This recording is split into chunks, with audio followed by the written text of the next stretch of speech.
Welcome back to the Marvel Movie Minute, a daily podcast in which we explore the films of the Marvel Cinematic Universe 1 minute at a time. In this, our fourth season, we're looking at Kenneth Branagh's 2011 film, Thor. I'm Matthew Fox from the Ethical Panda family of podcasts. And I'm Andy Nelson from the Next Real Film Podcast. And today we're talking about minute 71, which begins with Loki offering a deal and ends with Heimdall declaring that Odin is his king. Joining us in the show today, we have Bubbawheat from the Flights, Tights, and Movie Nights podcast. Now, because of the inclusion of the L, I'm guessing that is Superman, not professional wrestling, correct? That is correct. Yes, tell us a little bit about that podcast you do. My site is started out as I have actually done over 500 written reviews for superhero movies. I started almost 10 years ago now.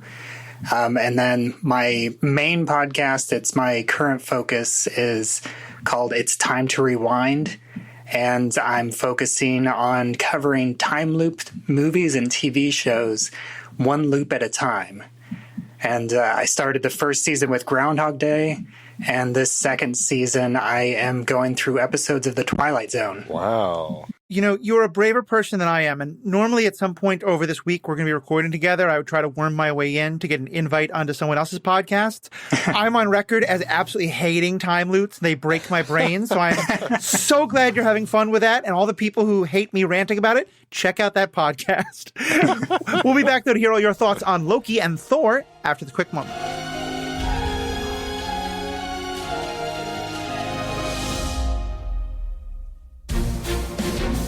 We would love to have you join us in our conversation about Thor and the minutes we're discussing this week, and really, I mean, anything else going on in the Marvel Cinematic Universe. You want to talk about Hawkeye? Let's talk about Hawkeye. You want to talk about Loki? Let's talk about Loki. We have a growing group of Marvel fans who we would love to have you join over in our Discord server. Head over to truestory.fm/Marvel Movie Minute and just click on the Discord link. It's that easy, and then you're right there in the conversation with all of us.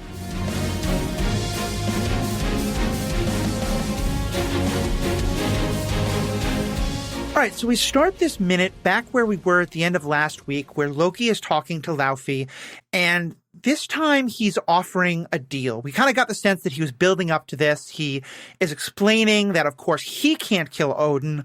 You know, as he says, like, you know, killing your predecessor to take the throne isn't really looked well upon in Midgardian history, which is a little weird because we keep talking about how Shakespearean the movie is. It's very Shakespearean. But he says, you know, once Odin is dead, I will return the casket to you. What's your take on kind of how sincere do you think Loki is being, or what kind of jumps out to you about this scene as Loki is offering this deal? Well, I think it's interesting because I know that he found out that Laufey is his father, and I think it's interesting that he never brings that up. And I do think that that has to do with him being like the runt of the litter, and I get the feeling that him telling Laufey that he is his son and that he was taken would actually decrease his bargaining power in this discussion. That's an interesting point, especially because in the script, he does bring it up. And Laufey is just like, oh, so you're the bastard son. I was wondering what happened to you. Like, I figured Odin would have killed you. That's what I would have done. It's like, I mean, it's almost like, is it any better if he would have said that you're my father? So, yeah, I feel like it's just this, it's a chess piece that he's kind of, keeping in his back pocket that he can play later if he needs to. But right now, it's certainly is interesting because it's like he doesn't necessarily need to do that. He's just able to kind of put together this plan and I think it's interesting that clearly he knows they want this casket. And I'm assuming it's obviously, I mean, when he was negotiating with those three frost giants that we saw earlier in the film to come in and steal it, that this is what they want. This is the power for their planet. This keeps them going, basically. And so this is the chance to finally get that back, which I find a very interesting bargaining chip that he's kind of pushed onto the table here. Yeah. And I actually had a theory about him with the group of the three frost giants. Yeah. Since, Laufey he hasn't met Loki. He doesn't know that Loki was behind their trip into Asgard because he's like, oh, you were the one. Yeah, right. I think that the way that he got those frost giants to Asgard was through his typical mind control trick, where he just controlled one of them and then used that one to convince the other two. It's like, hey, I know this passage. And I think that's how he got them into Asgard. Okay, that's interesting. Yeah, I can definitely see that. Yeah. Well, and definitely in terms of the for the Jotunheim perspective, Laufey, just the minute Loki says, once Odin is dead, I will return the casket to you, he rises to his feet.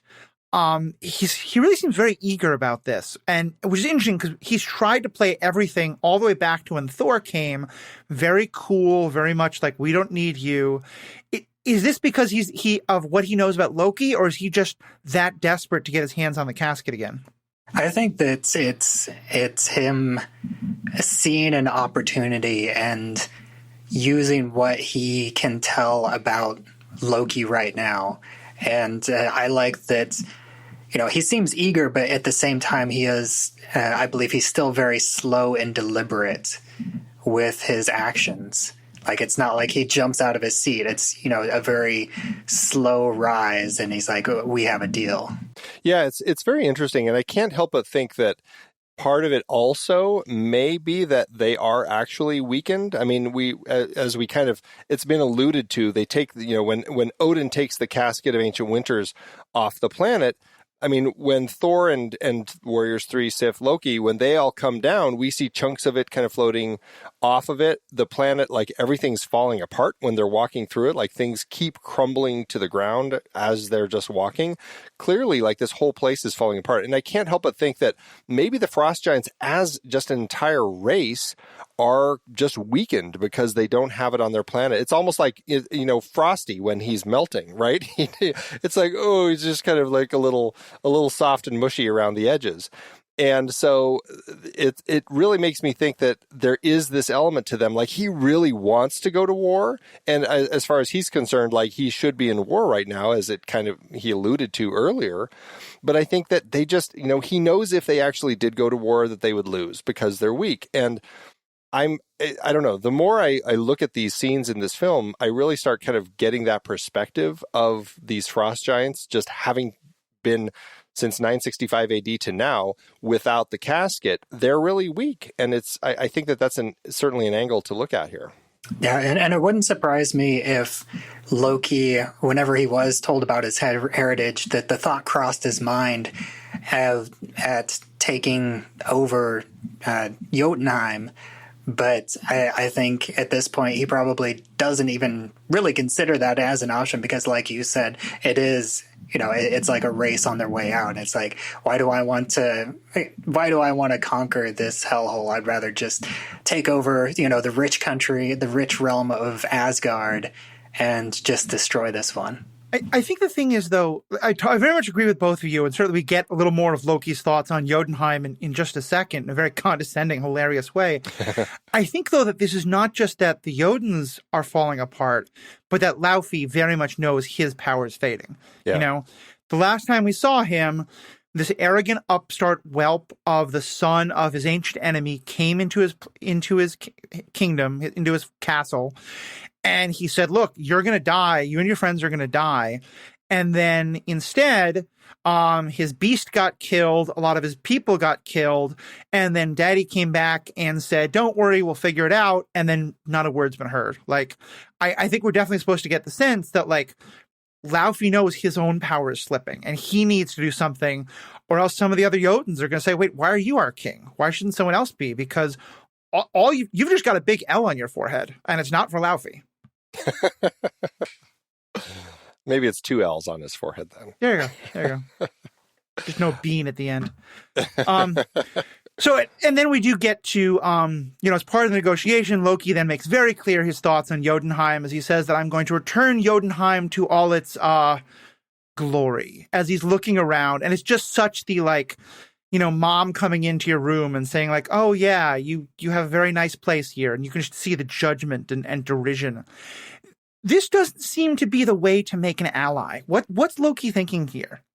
Is he just unable to twist the knife? Does he think this is actually helping his position by kind of negging Laufey? Like, what's going on here? Yeah, I think it's a show of strength because he knows that is Laufey's, raison d'etre. That is what Laufey responds to. He responds to strength. And so that's his subtle show of strength that he's above them and that it would behoove Laufey to ally with him, and that's that it would strengthen Laufey's position. I think exactly the way that you're describing that makes perfect sense, and I think that power position that Loki is approaching this with very much speaks to kind of using his power to get that other royal pissed off to say. Or to kind of say, yeah, damn right, I want my casket back, because he knows that he can have power again, too, if he gets it back. It's like, a king coming into another king's chambers and pointing out the holes in the other king's robe. And then that king is going to get pissed and want the finest tailor to come in and make him the finest robe possible, sort of thing, and it's that whole mentality that I think it's just another way that he's using his power and his derision of Laufey and really Jotunheim and the Frost Giants in general to kind of push Laufey to absolutely agree to this plan. Yeah, I think that's right. And then Laufey does, and he gives this kind of great slow roll of an answer with "I accept." And I want to talk about this moment both sort of in the story and then as a movie making technique. What in story? What's going on there? Is it that it's hard for him to bring himself to say it? Does he want to just add a little bit of mystery about what he's going to say? What's going on there? Is he just a frost giant who speaks slowly because everything's so cold? Yeah, that was what I was going to say. It's just cold, and it's not in the heat of battle, so he just does everything slowly because it is so cold, and he doesn't have the power of the casket of winter. I mean, he always has spoken fairly deliberately, the way that his pattern is. But even here, it feels a little slower than usual. And my sense of that was maybe he read that he stood up a little too excitedly, or just he played his hand really by standing. And so he's trying to temper Loki's kind of expectations and thoughts about his position and accepting in a way that's a little less enthusiastic, just to downplay it. That's kind of the way I'm reading it. This is you want to leave Loki on red for a couple hours, not look too desperate kind of a thing. Yeah. And as a movie making technique, what do you think the director's going for there? Is it just because that's what Laufey does? Is the idea that we're supposed to think for half a second that maybe he's going to say something very different? Considering that they've used that trick a few times in the film, I wouldn't have been surprised. Although I would have said, all right, you've done that a little too many times now, Kenneth. Let's stop playing that game. Have I allowed? Yeah, right. Exactly. So I guess to that end, I'm glad that it wasn't just, I don't think it was designed to be like that. It just feels very just slow and deliberate. And I feel like it ends up having more weight. And I guess that's the way I see it, especially the way that Laufey's head is positioned, that kind of downward look, I accept. It's just a very deliberate way to say that. So then the script would have Loki give one more kind of turn and smile. I think we're pretty glad he doesn't do that. It'd be a little bit too on the nose. But he does come back through the Rainbow Bridge, and for him, it just looks like he just got off the London Underground. Everyone else, it's this kind of crazy journey. He just walks right off like it's just a train station. And Heimdall is right there. And immediately these two are into some kind of thing. And I guess it's funny because we don't even see Heimdall looking disturbed. We just see the back of him and Loki coming in and saying, "What troubles you, Gatekeeper?" I love Heimdall. I think that even though he's given so little to do, that he's my favorite character in the Thor universe.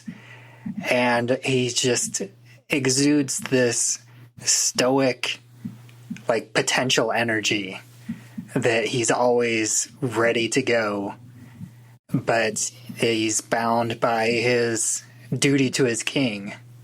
And it's almost like kind of like in Watchmen with Dr. Manhattan.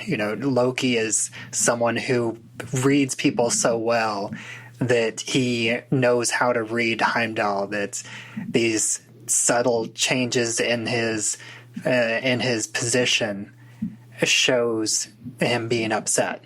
I mean, that's the way I read it too.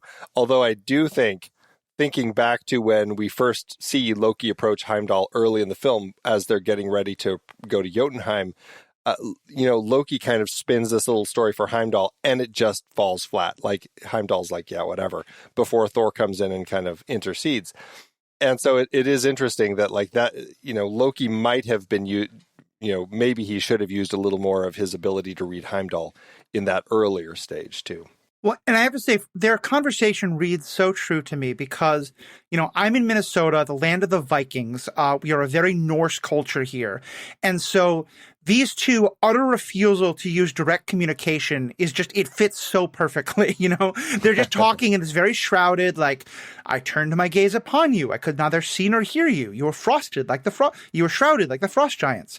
And Loki says, perhaps your senses have weakened. And Heimdall comes back, or perhaps someone has found a way to hide that which he does not wish me to see. Like, this is such a Minnesota conversation of like, it's like two parents arguing in front of their children and they don't want the children to know that they're arguing. Someone, I don't know who it could be. What a coincidence that you're like, I love it. Somebody didn't leave the milk out again. Uh-huh. I think it was very fitting for these two, especially because it feels like they're kind of like testing each other, because up till now, Heimdall has had a lot of power over Loki. Heimdall worked directly for Odin. He could close the Bifrost to anyone, including Loki. Now, Heimdall, in theory, officially works for Loki, and they're kind of, but Heimdall doesn't trust it. And to me, this is it's like two boxers dancing around each other in a ring. What do you get from the way they're interacting here? Yeah, I get that Heimdall is totally struggling between his morals and his duty. And his morals, he knows that Loki is up to something, but his duty is that Loki is currently his king, and he has to obey his king. And so he's struggling with those two. And I think that Idris Elba just plays that so well, despite, barely moving, barely speaking, like just having this complete stone face. But he's still able to convey that just with the pauses in his speech. It reminds me in some ways of Okoye in Black Panther, who at least at first has that moment where she says, look, Killmonger is now my king. My loyalty is to the throne. And of course, she changes sides pretty quickly. But I think it's a very similar situation of, I hate the person who's on the throne. I don't trust how they got to the throne. But that's where I can't stand against them quite yet. Yeah, it's an interesting perspective that I would imagine is difficult for anyone who is in a position of changing of the guard, as it were, when a new king comes in and, starts kind of putting in new orders and changing the way that things are run. I mean, it's going to be hard for people. And you can see why in a lot of these sorts of situations, that new person is going to replace a lot of people with people that they would rather have in those particular roles. And, I guess that just doesn't happen in Midgard. And obviously it's only been a day. So, there hasn't been quite enough time to find the new replacement for, the gatekeeper of the Himmelbjorg. But yeah, there is something that is very interesting in the way that Heimdall can see, and what I love about Heimdall as a character is, he has this incredible vision to view across the 9 realms, and he can watch Thor as he's struggling on Midgard. He can look at Jotunheim and see that Loki's not there. But I do think that it's interesting that when Loki comes back, it is that countenance of Heimdall's that Loki sees, almost as if he is looking into him at this point. It's not just seeing him here, but it's like looking into him and knowing he's up to no good. And that's a really interesting aspect of Heimdall that I definitely enjoy, and certainly wish they had been able to kind of develop more over the films. I mean, certainly, if nothing else, I think the implication is supposed to be that Heimdall has been watching everything that's happening with Thor. And so Heimdall probably saw that scene where Loki talked to Thor and, where Loki was telling some truths, but mixing in an awful lot of lies and manipulations. And so, yeah, that may have raised some eyebrows or all sorts of other things. It certainly does make you think that, because we see Thor there before he's in the holding cell. We see, we see him getting taken by the shield agents there, and then we cut to that fantastic shot of Idris Elba's eye with the reflection of the shield crater base, and so we know he is looking in on him. And but in the script, it's just interesting that when Loki disappears, it has him disappear in kind of a green and yellow mist, which feels very much like Loki magic rather than Bifrost. But it is interesting, because when he does look up, is Heimdall looking down and seeing him there talking to his brother? Or perhaps, and we've never addressed this, perhaps, well, I don't know, would Heimdall recognize Loki because he's, as we know, he's seeing everybody from the tops, so it's a little tricky, but is that why Loki might have put that outfit on? I feel like Heimdall's got to have some kind of ability to adjust the view, Yeah. Camera 1, camera 2. Camera 1, camera 2. Because they're also there's 100 surfers on a California beach who look just like Thor, that's going to be a problem. Right. It's his Asgardian vision, yeah. I wouldn't be surprised if Loki shrouded his conversation with Thor. And so he didn't, Heimdall didn't confront him at that point, but Heimdall was probably also thinking at that moment, I looked at you, but I couldn't see you. Right. That's certainly possible. And then, of course, we get Loki. For me, at least, it feels like he kind of shifts gears, because he now says, "You have great power, Heimdall. Did Odin ever fear you?" No, why is that? And then he says, because he is my king, and we'll get to that line in a second. But what's Loki going for here? Why is he kind of going down this line of questioning? I think it's, again, just like with Laufey, it's his show of power. Mm-hmm. He knows that he's the king, and so he's, at this point, he is completely controlling the conversation. He knows what Heimdall is going to say. He's setting up Heimdall's response. Right. And he is completely in control of this conversation at this point. And it almost, the way that he's in control, it almost makes me think that during his stumble, during his first confrontation with Heimdall, that it's possible that he did that on purpose in order to allow Thor to be the hero, allow Thor to be the one that actually got them to Jotunheim. Yeah, that would make sense. Well, and, I mean, as we know, your point makes perfect sense. Also, he might have still been in that position where he was trying to purposefully, put them in a place where they didn't get to Jotunheim, because that wasn't his goal. His goal was to kind of screw things up and get Thor in trouble. He didn't necessarily want to make the trip.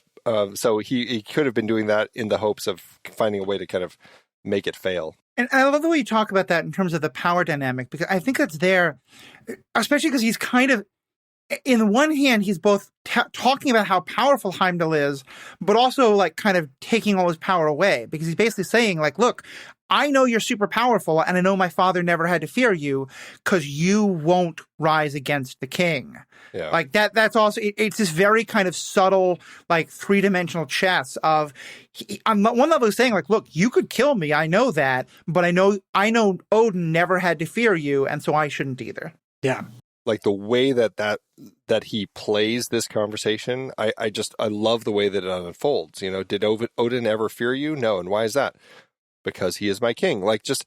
It is exactly like you said, that kind of three-dimensional chess game, that he's moving these pieces by asking just the right questions to get Heimdall to say just the right answers, so that he can come in the next minute and kind of finish that. But it's just, I love the way he does that. It's very smart. Well, so that raises my last question, and I guess you could put it as like, is Heimdall playing three-dimensional chess, or is he playing checkers here? And Loki's running rings around him, because Heimdall's response is, because Odin is my king. And he doesn't put the emphasis on is, but I do, because we know that by the laws of Asgard, as we've seen, Loki is king right now. He's not regent. He's not like king in waiting.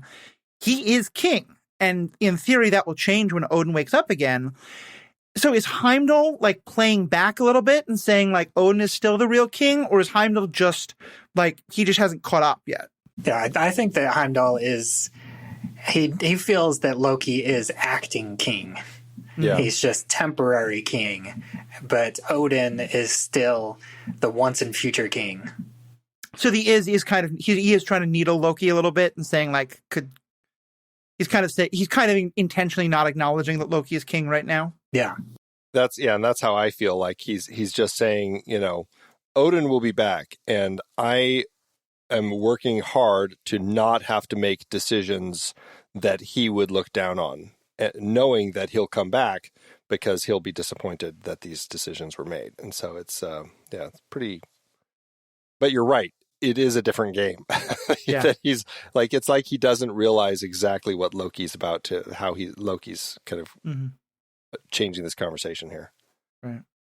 Well, I think that's about all we have for this minute. For either of you, is there any last things you wanted to bring up or touch on? No, that's all I got. I just wanted to talk about the turret real quick, and just the fantastic design that the artists did with it. Like once he comes through it, once Loki arrives here again, you get that fantastic kind of spinning down of the motors, as it were. You see kind of the turret behind him just kind of continuing to slow, and we keep cutting back, and it's just going slower and slower. And I love that look of it, and it's just it's I don't know. I find that it's really well done as a construct, and the fact that obviously they kind of keep thinking about that, even though we have this scene going on in the foreground, the technical side of how the Himmelbjörg works is going to continue in the background, and we'll actually continue it into the next minute, and I'll bring it up again there, because I find it really interesting the way they do that. So again, this is probably my favorite location in Asgard. I find it so creative and such an interesting way to kind of have crafted this thing. Yeah. It's really well done. And the other thing I wanted to bring up is we talked a couple of times about how different that scene on Jotunheim is, especially in terms of Loki revealing himself and all that. The other big difference is that it continues to be much more on the nose, Laufey says, Asgard will be ours, and then Loki says, no, it will be mine. And it's just, to me, I feel like the script didn't quite understand how subtle a character Loki is. Yeah. And whether it's a new person rewriting the script, or Branagh, or just Tom Hiddleston himself, I think they capture what Loki should be much more than the script would have. That is very mustache twirly to say, no, it will be mine. Exactly. It's too much. All right. Well, Bubbawheat, for those folks who are just hearing you for the first time, where can they find more of your podcasting? Yeah, my main site is flightstitesandmovienights.com. That's where I keep my written reviews, and that's also where I share my podcasts. My main podcast project right now is It's Time to Rewind. I'm currently going through the time loop episodes of The Twilight Zone, which there were 3 in the classic series, and there's 2 in the Jordan Peele series. And I'm going through them loop by loop.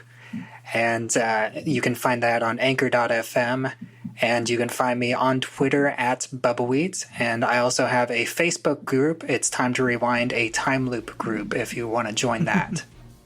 Awesome. Definitely check those out. And to our fans, thank you always so much, as always. Check out all the other podcasts on the Next Real Family podcast. Check out my podcast over at theethicalpanda.com and Superhero Ethics and all those. And most importantly, have a great day. Until next time, true believers. Wah ha ha ha.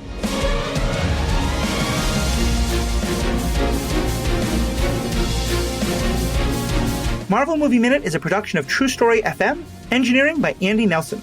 This season's music is One Last Ride by Martin Puringer. Find the show at truestory.fm, and if your podcast app allows ratings and reviews, consider doing that for this show.